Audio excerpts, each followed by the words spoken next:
Bom, o Recife é uma das maiores cidades do Brasil. Ela tem cerca de 1,5 milhões de habitantes. E, de acordo com os dados do IBGE em 2022. Mas, assim como todas as cidades grandes, a capital do Nordeste sofre com grandes problemas ambientais, que é o desmatamento.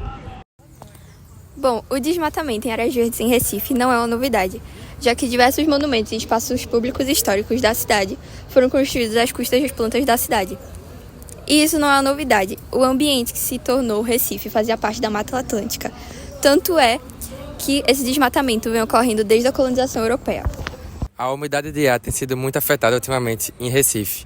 Houve uma queda de 91% ao inverno, comparado aos últimos 2 anos, teve uma queda de 96%.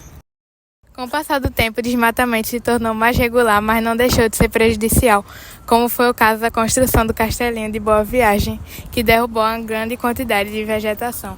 A urbanização, trazida como consequência, gerou ainda mais problemas de perda de áreas verdes, como mostrado nas imagens a seguir. Tendo em conta esse tipo de situação, fomos a áreas que foram prejudicadas por construções do governo que sofreram com esse tipo de problemas.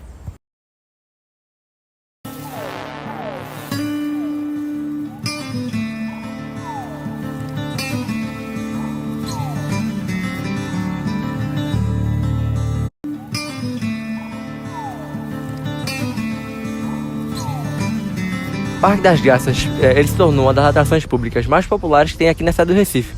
Desde 2021, quando construíram isso aqui, tá todo mundo vindo pra cá, todo mundo aproveitando. Aí tem tirolesa, parque e tudo mais. Aqui tem rio. Mas a questão, qual foi o custo para tudo isso? Porque isso aqui antigamente era tudo mato. Era estrada de terra com mato, na beira do rio. O que isso pode ter causado? Porque teve bastante desmatamento aqui, teve bastante asfaltagem. Isso pode danificar, por exemplo, a permeabilidade do solo. Teve animal que teve que migrar para cá.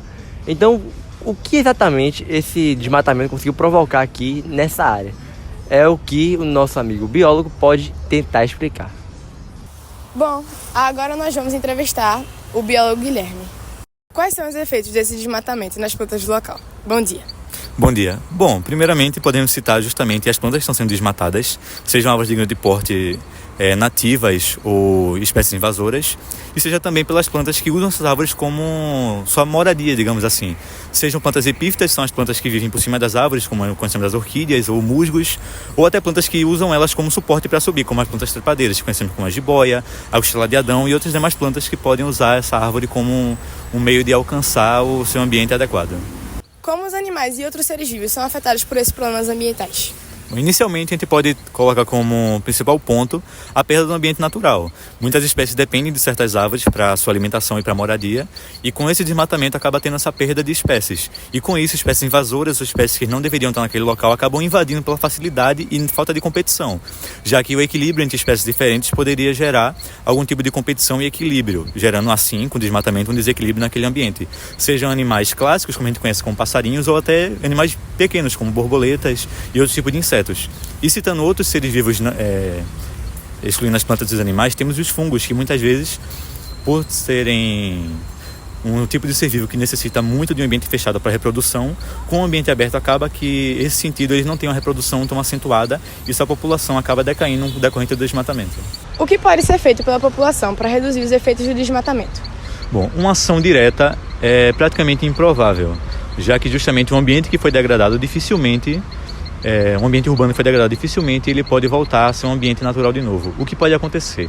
A população, ela por meio de políticas públicas mesmo, ou força individual de cada um, ou força de grupo, eles podem conscientizar um ao outro para que haja algum tipo de atividade de plantio de árvores ou alguma dispersão de mudas nativas da região para que haja uma mínima recuperação de um ambiente urbanizado, para que haja um equilíbrio entre os prédios e moradias e o ambiente natural, que é super importante para aquele determinado local.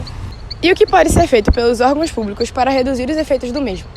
Bom, em relação aos órgãos públicos, eles são praticamente o principal fundamentador e mantedor do ambiente natural em um ambiente urbano.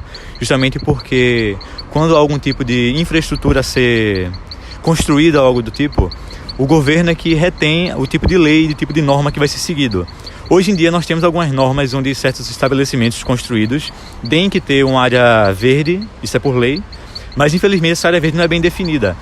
Então, teria que haver algum tipo de especificação nessa área verde, como, por exemplo, Em vez de ser uma área verde geral, ser uma área verde com plantas nativas, ou algo que melhorasse o ambiente de maneira com que chegasse o mais próximo ao natural, sem que haja tanta degradação com o ambiente com plantas exóticas ou um ambiente que seja muito degradado e muito artificial.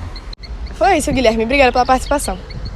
O Parque das Graças é um projeto a ser seguido, pois foi construído de maneira ecologicamente correta, de forma que preserva grande parte da área verde e é bom para a população usufruir sem desmatar, como por exemplo com o plantio de mangues e etc.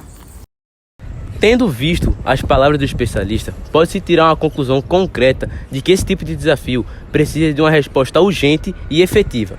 Dessa forma, é interessante pensar em uma solução que agrade a população e cumpra o seu propósito ambiental.